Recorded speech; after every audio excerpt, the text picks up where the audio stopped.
Hi friends, ఇప్పుడు వచ్చేసరికి water purifier తీసుకోవాలనుకుంటే అండ్ చాలా వాటర్ ప్యూరిఫైర్స్ అయితే ఉంటాయి. కాకపోతే దానిలో వచ్చేసరికి నేను ఒకటి బుక్ చేశాను అండ్ అదే ఇంట్లో కూడా ఫిట్ చేశాను. అదే aqua punch and water taste కూడా బాగుంది.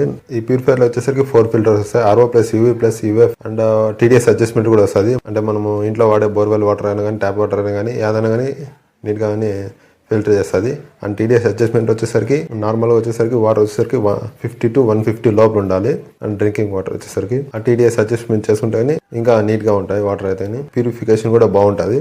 అండ్ కొన్ని ప్యూరిఫైర్లు వచ్చేసరికి TDS అడ్జస్ట్మెంట్ వచ్చేసరికి రాదు. అండ్ అది ఫిల్టర్ ని చాలా ఎక్కువ చేస్తూ ఉంటుంది. TDS అడ్జస్ట్మెంట్ ఉండేది తీసుకుంటే వాటర్ ప్యూరిఫైర్ బాగుంటుంది. అండ్ సో వాటర్ ప్యూరిఫైర్ వచ్చేసరికి ఇదైతే TDS అడ్జస్ట్మెంట్ ఉంది. ఇది తీసుకోవడంలో ఏం ప్రాబ్లం ఏం లేదు. అండ్ ఆ వాటర్ ప్యూరిఫైర్ వచ్చేసరికి ఎలా ఇన్స్టాల్ చేయాలి అండ్ దాని గురించి అంత ఫుల్ డీటెయిల్స్ కూడా వీడియో చేశాను. అది కూడా కామెంట్ సెక్షన్ లో డిస్క్రిప్షన్ లో వీడియో లింక్ ఇస్తాను, అక్కడ వెళ్ళి చెక్ చేయండి. ఈ వీడియో నచ్చితే ఒక లైక్ చేయండి. మరిన్ని వీడియోస్ కోసం సబ్స్క్రైబ్.